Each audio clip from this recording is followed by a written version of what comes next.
helping out an elderly person and giving up your seat for them on a bus, cheating on your wife with someone else's wife,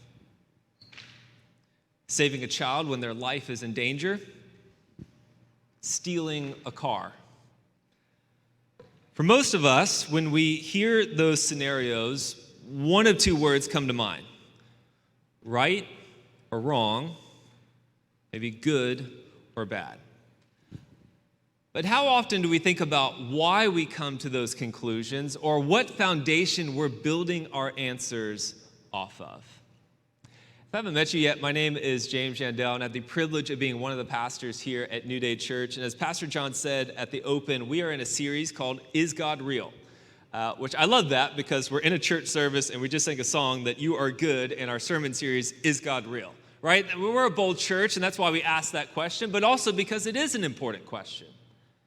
It's an important question, the most important question for everyone in this room to answer, everyone who's watching online to answer, and also for every human who walks the face of the earth to answer. It's a worthwhile question. We wrote this series for skeptics, yes, but also for believers, and we're inviting everyone who's going to listen to this message series, inviting everyone to really think about, what do you believe and why do you believe it? Think about it. The God of the Bible is the most challenged, the most scrutinized, the most critiqued person of all time. Biblical Christianity is challenged every single day on every single continent on which there is human life. But when was the last time you challenged your own beliefs? That's part of the problem with the world today, right? We're so quick to challenge the beliefs of others, but we're not quick to challenge or even question our own. I think the weakest positions and worldviews that you and I hold are the ones that we would be unwilling to at least question in the face of compelling evidence. And that's the purpose of this series. Not to definitively prove that God exists or to remove all skepticism from the mind of a skeptic, but to invite everyone to really think about why it's reasonable to come to the conclusion that God exists. If you're a believer in here and you're a follower of Jesus, we wrote this series to remind you that it's okay to have doubt in your walk with God. As Pastor John likes to say, doubt is not dirty, right? It's okay to have questions for God. God invites those, even in church. It's okay. But we also wrote this series for the skeptic, for the atheist, for the agnostic. And really our hope is to go and talk about some of the intellectual hurdles that come with a skeptic in believing in God. And like I said, we won't remove all doubt or all skepticism or even the necessity of faith. But what we're trying to show is that it's reasonable to believe in God, and then that the God of the Bible provides a comprehensive framework for who that God is and what he's like. Listen, no argument is going to definitively prove that God exists or doesn't exist. All these arguments are meant to do is take someone to the doorstep of faith, but we always have to walk in. And that's true of Christianity or atheism or humanism. It doesn't matter what worldview you hold. There's always an element of faith. Like Pastor John said, all faiths or all worldviews are a mixture of reason and faith. So these arguments are meant to take you to the doorstep of faith that you ultimately have to walk in. Faith is an integral part of life, and so faith is something that we all have to have. So that's what this series is about. And today what I want to do is I want to help us answer the question, is God real? By posing another question that you may not have ever intentionally thought about. And the question is this: is good real? When you look at the news, or when you look at the things going on around the world, are you witnessing good and evil, right and wrong? Is what you're watching on the news a reflection of good and evil playing out in the world? Let me give you an example. Recently, there was a crime ring here in Houston, very fascinating. It was an organized crime ring of people stealing catalytic converters here in Houston. You heard about this, it was on the local news. In fact, someone in our church, their business was a victim of this crime ring, right? They were stealing catalytic converters. Good, bad or neither? Bad, right? ISIS, using the chaos of the evacuation in Afghanistan to murder people. Good, bad, or neither? Bad, right? Racism, good, bad, or neither? Bad, right? With all humility, let me take my pastor hat off. With all humility, just me as a reasonable person who's looking at the worldviews in the world, for me, the question of morality is where atheism and agnosticism and secular humanism really breaks down as a worldview. They fail to account for the moral reality that every single one of us witnesses and experiences every day. When you take God out of the equation, you take morality out of the equation. Atheism fails to provide a foundation for this moral reality that we all see and that we all recognize. Today, I want to make the case very concisely and hopefully in a very punchy way that good requires God. Not that you have to believe in God to do good. There's a lot of people who don't believe in God who do a lot of good things, and we are thankful for them. Not that you have to believe in God in order to recognize good, but that without God, it makes no sense to say something is objectively good or bad. This is the argument that German philosopher Immanuel Kant made in his Critique of Practical Reason. He went on to say that proof that God exists is in the starry heavens above, which Pastor John argued last week with the cosmological argument, but also with the moral law within. Humans may disagree on what behaviors are moral, or what makes the foundation of this morality or specific moral decisions, but there's still a foundation, a foundational belief in morality, in good and evil. You and I can spot justice, and we can call it when we see it. But you and I can also spot injustice, and we can call it out when we see it. As C.S. Lewis would say, just like there's a gravitational law in the world, there's also a moral law at work in the world. And we can all recognize and see it. And so it begs the question, who is behind that law? This concept is what we call the moral argument for God. And there's a lot of different ways the moral argument takes, but probably the most popular one is by a man named Dr. William Lane Craig, and he's actually a Christian writer and thinker, and actually a professor here in Houston. And he kind of popularized more recently this argument, and this is the way that he builds the argument. If God does not exist, objective moral values do not exist. However, objective moral values do exist, therefore, God exists. Now, time out here. Dr. Craig has like 4 degrees, and he's like a professor. But I want you to know that I took 1 semester of propositional logic in college. I got a B in the class. So I want you to know that based off of my 3 vast semester hours of propositional logic, that this is an airtight argument. That no matter whether you're a Christian or you're a skeptic, you cannot say that this is a dumb argument. It's a logically sound argument. So the way that you dismantle this argument is you have to prove that one of the 2 premises are not true. That's the only way to refute it. Objective moral values do not exist. That's a big question in this argument. So is there an objective moral standard? Dr. Craig would say yes, and I would say there is. There's an independent, objective moral standard that's independent of what you and I think. And he gives an example like this. Dr. Craig gives this example. He says, the Holocaust was objectively evil. And to say that it was objectively evil means to say that the Holocaust was evil even though the Nazis who carried it out believed that it was good. And the Holocaust would still be objectively evil even if the Nazis had won World War II and had brainwashed or killed everybody who disagreed with them. It would still be evil. This is what we mean when we talk about something that's objectively evil. It's independent of whether or not anyone believes that it's so. So while there are some stark differences in the values of cultures around the world, past and present, actually it's very fascinating when you look at kind of all the different cultures, even Eastern cultures, ancient cultures, Western cultures, modern cultures, Babylonian culture. You look at all the cultures around the world, past and present, and you find that virtually all cultures share some basic common values, a basic morality.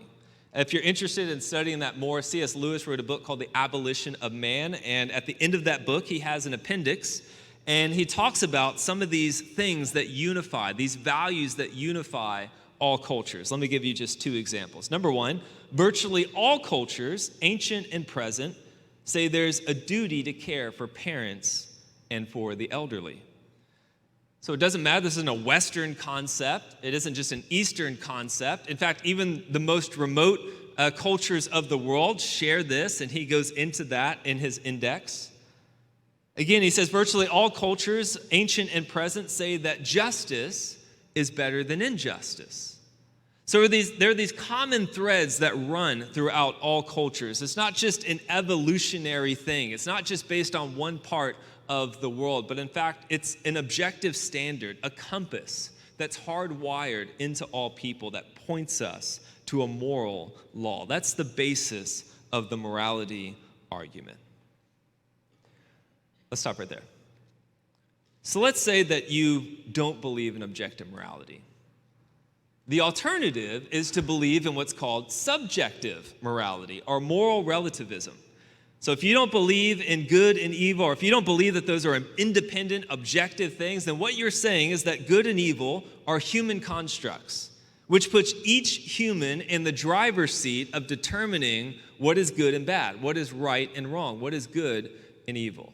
Let me give you just a quick illustration from this past week. So this past week, I was driving down, I think it was 34th Street, and I'm driving in my car, and this dude flies by me. I'm talking, he is hauling. I don't know if he's going like 80 miles an hour or what, but I had one of those moments where like I take both hands on the wheel and I have a dad moment, like, man, kids these days just driving so fast, right? I see him go up to the stoplight and he peels right even though the light is red. I'm just like, man, Houston drivers, right? Except that like 20 seconds before that, I passed a car that was going crazy slow. I'm talking, he was going like 10 miles an hour, and I passed that dude up, and I was like, man, is this dude on his phone or what, right? That's moral relativism. That dude's going fast, thinking I'm going too slow, and I'm thinking he's going too fast, and then I pass a guy that I'm thinking is going too slow, but he thinks is probably going crazy fast. So that was you. I'm sorry, all right? That's moral relativism. When we talk about objective morality, what we're saying is there is a speed limit sign that I didn't put there, that driver didn't put there, the other driver didn't put there, and our speedometer in our car is tuned to that sign, to follow that sign. That's objective morality. We don't decide what the right speed limit is. We're just simply following what has been put into place. Individual moral relativism is actually kind of logically contradictory, right? This is more of an academic talk, so when you're thinking about a logical worldview or is my worldview logical, I think this really breaks down logically. Let me give you another example. Let's say there's a guy, his name is Sam. So if you're named Sam in here, then I'm sorry, I'm not talking about you. So there's a guy named Sam. And Sam believes that pushing people into oncoming traffic is good. Then we got Sally. Sally says, actually, pushing people into oncoming traffic is not a good thing to do. That's a really bad thing to do. According to individual moral relativism, pushing people into traffic is simultaneously good and bad. That's logically inconsistent. Multiply that reasoning by 7.674 billion people, and you can see how moral relativism really breaks down as an ideology and as a worldview. So some people see the weakness of individual moral relativism, and they argue, no, actually it's cultural relativism, right? One individual doesn't decide. You don't decide. I don't decide. The culture decides. And actually most Americans say that they believe in this worldview. A recent poll found that 2/3 of American adults believe, quote, every culture must determine what is morally acceptable for its people. Two problems with this. One, nobody lives this way. If you live this way, then kind of what you're saying is that our culture decides what's right, but maybe the Taliban or the ISIS culture decides what's right for them. So ISIS murdering innocents in Afghanistan is wrong because murdering people is wrong everywhere. And American companies defrauding and stealing millions from their clients or people's retirements is wrong because that's wrong anywhere. Slaughtering Jews in the Holocaust would be wrong for anyone. So cultural relativism also kind of breaks down. People say that they follow this, but they don't actually follow this because they believe they're appealing to this objective standard. Number two, where this breaks down, it says even if people were consistent in their belief and actually believed a culture decides what's good and evil, here's the problem. It means every reformer in history was bad. Martin Luther King Jr., bad, because he went against the cultural tide of his day. Culture decides what's right. MLK Jr. argues for equality, bad. History of American slavery at its peak, good, because that's the culture decided it was good. This is cultural relativism, and it really breaks down, I believe, as a worldview. So let's stop there. I'm going to try to take my pastor hat off again, which I know is like really hard because I'm in a church preaching a sermon and I'm a pastor of the church. Well, I'm going to try to take it off and just like remind you in this room, whether you're a Christian or you're a skeptic, I'm a human. I have a brain. I'm not the smartest guy in the world, but I try to think about things logically. And what I want to do just for a few minutes this morning is talk about why I believe that the Bible has a compelling framework for morality. And so if you're a follower of Jesus, maybe you can use the next few minutes to think about how would I engage with someone, maybe a friend, maybe a coworker, maybe someone in my family who's a bit skeptical about God or skeptical about Christianity. Maybe you can take some notes about how you would approach defending kind of the worldview that you have.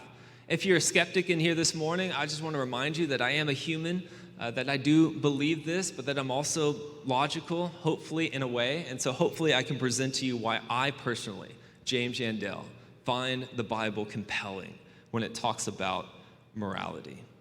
Let's talk about a few of those reasons. Number one, the Bible presents a cohesive foundation for morality. Two verses just to exemplify this. 1 John 4:8 says, anyone who does not love God does not know God because God is love. Psalm 119:68, God, you are good, and what you do is good. Teach me your decrees. So biblical Christianity provides a framework for why that moral standard exists. We didn't make it up. We don't make it up as we go along. It's sourced back to a morally good God. And so it makes sense that we hold love in a very high esteem. And every culture holds love in a very high esteem because God is love. And love is a true north for us. And so everyone is looking toward that true north.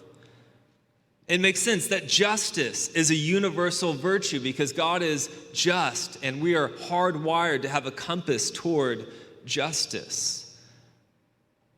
In all humility, atheism doesn't provide that framework for morality. In fact, there's a huge crisis in more atheist or secular circles about where does morality come from? Was it always there? Do we make it up as we go along? But if we make it up as we go along, then why do all these cultures share it? There's really an existential crisis in secular philosophy about where morality comes from. The Bible doesn't have that problem because it's sourced back to God. Number two, the Bible accounts for actual moral accountability. Ecclesiastes chapter 12, verse 13 and 14 says, now all has been heard. Here is the conclusion of the matter. Fear God and keep his commandments, for this is the duty of all mankind. For God will bring every deed into judgment, including every hidden thing, whether it is good or evil. So the Bible provides us a framework for being morally responsible people. We are moral agents, the Bible says. We recognize good and evil. We can do good or we can do evil, and that's because we are made in the image of God. We have a moral identity. Our morality is rooted in God's morality. If God does not exist, you cannot tell me that there is real, actual moral accountability. Let me give you an example. Ever watch a nature documentary? I was watching a nature documentary the other day, and it was following like this pride of lions. And one of the lions got an antelope, like a little baby antelope. No one blames the lion for eating the antelope. And if you have a secular worldview, you cannot morally blame a human for anything that they do. There's no morality associated with the animal and what he does. And if God doesn't exist, we should view human behavior in the same way. No action should be considered morally right or morally wrong. Let me give you a puncher. Without God, there is no such thing as justice. No one is held account to what they do. There is no justice. There is only your personal preference. What ice cream flavor do you like? This is what we're talking about when we talk about moral relativism. Is it vanilla? Is it chocolate? Strawberry? Is it justice, injustice, whatever? It's your personal preference. On the other hand, the Bible does hold us morally accountable. Only with God is justice real, and only with God does justice have teeth. Because God is the one who ultimately has made the standard, and he will judge us according to that standard. So I find the Bible compelling because it actually provides moral accountability. It's not just making it up as we go along. It's not just letting the evil of the world persist. No, God holds people accountable. So I find the Bible compelling. Number 3, the Bible is compelling because of the impeccable moral character of Jesus. I find this probably the most compelling out of all the arguments. When you think about the world and this objective morality, and you think about how moral goodness points us to God, then who in history exemplifies moral goodness more than Jesus? Right? You think about like, man, okay, James, I believe there's objective morality. You kind of got me on that. Therefore, I believe that it's possible that God exists. How do you make that jump to Jesus is God, right? Because that's always the argument. How do we make that jump? How do we fill that gap? How do we fill that up? I believe it's here. If God is morally good, then it makes sense that Jesus would lead a morally perfect life. So did he lead a morally perfect life? I don't know about you, but I can't find anything in the Gospels or any extra biblical literature of the day that says Jesus did anything morally wrong. Think about it. Look at our passage here. Pilate, who has no vested interest in Jesus at all, examines him and says, "Behold, I do not find this man guilty of any of your charges." I find it really interesting today. No one blames Jesus with any moral mess up or any moral failure. He's used as an exemplary moral character. He helps the poor. He opposes the powerful. He cares for children. He sacrifices his life for the good of all. Jesus is like the example of morality. Pilate knew he was innocent. Here's the kicker. People don't talk about this. His mother and his brothers, from an earthly standpoint, were with him for 30 years. Not one moral accusation against him. Think about your siblings. If you got siblings, they've known you for a long time. I promise you, they got something to bring up on you and on me. Nothing. Not even a hint of immorality in Jesus. The Jewish leaders knew he was innocent, and the only thing they could land on him was that he claimed to be God. And when I look at the impeccable moral character of Jesus, I know that I am looking at the impeccable moral character of God. I knew in my heart it existed, and when I saw Jesus, I recognized that he was it. I find the Bible compelling because the Bible talks about Jesus, and I find Jesus very, very compelling. So I bring all these up just to let you know that I'm a human, and these are some of the reasons why I believe the Bible provides this framework.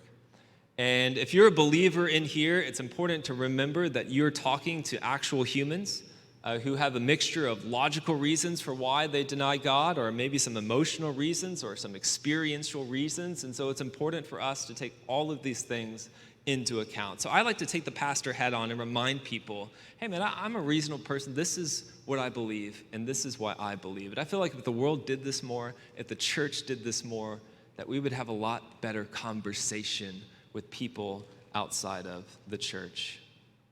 So we draw to a close this morning. I want to talk about one weakness in the argument that I've been making today. And there's a couple of things you could bring up. There's a couple of arguments that people have against this particular argument, and I could have gone into those, and you can research those on your own. I think there's really valid reasons or really valid rebuttals to those different arguments. There was one that just kind of stuck out to me. And the argument goes like this. Christians believe in a moral standard. They preach a moral standard, but they don't live up to a moral standard. And without undermining, if you're a skeptic in this room, or you're talking to a skeptic, or you're a skeptic watching online, I don't want to undermine the thoughtfulness that you put into some of the questions you have about the existence of God, but I want to remind us that we are all human, and we make decisions not just off of logic, but also off of our experience. And for many people, they can't get to Jesus because the church is in the way. I've had a bad experience with a Christian, bad experience with the church. And it's a good reminder for us Christians that for some people, we are the only Bible that they will ever read. And if you are not compelling, they're not going to find Jesus compelling. But I do want to talk to you if you're a skeptic in the room and you have some church hurt and some bad church experience. First, I just want to say, I'm sorry. I wish I could apologize on behalf of every single person who didn't live up to the standard of Jesus. I wish I could apologize to you on behalf of them. Invite you to consider again what it means to follow Jesus. But I also want to remind you that you cannot understand Christianity unless you understand this. When we talk about morality in Christianity, we don't put that morality on followers of Jesus. We put it on Him. And just as a normal human being, not as a pastor, just as someone who made that step of faith into the doorstep of faith, I see this image in the Bible of Jesus on the cross, and I find that morally compelling. That you have a morally impeccable God who is love, who is justice, who holds us to that same standard but knows that we failed in that standard, but then He dies for us so that He could uphold that standard. That's what I find compelling. And if you're a skeptic in the room, I would ask you, as you think about the moral argument for God, don't look at Christians. We're weak, we're messed up, we're honest about that worldview. Look to Him and make Him what you focus on. When I see the cross, I see a combination of every good thing that I've ever believed of in the world. Righteousness, justice, sacrifice, love, courage, humility. It's all exemplified in this one event. So if you're a follower of Jesus in here, it's good to remind people, to point people, not to yourself, but to a perfect and loving God. He is what makes Christianity compelling, not us. It's the one that